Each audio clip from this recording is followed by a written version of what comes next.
রাম নারায়ণ রাম। সৃষ্টির ধারাপাতার ধারায় কোনো বিষয়বস্তুর মাহাত্ম্য সম্পর্কে যখনই বলা হবে, বুঝে নিতে হবে তার অন্তরালে এক বিরাট শক্তি কাজ করছে।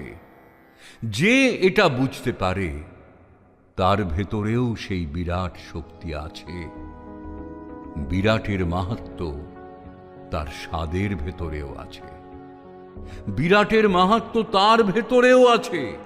বিরাটকে জানা, বিরাটকে বোঝা বিরাট শক্তি দ্বারাই সম্ভব।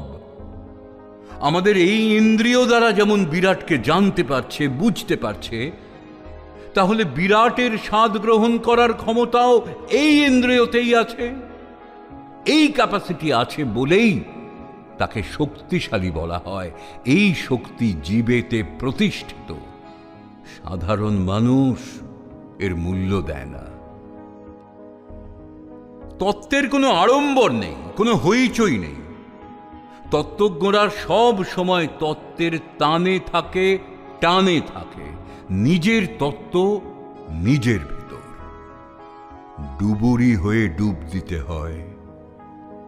অবাক হয়ে যাবে যখন এই বিরাটকে খুঁজতে খুঁজতে দেখবে সমস্ত শক্তি তোমার ভিতরে আছে।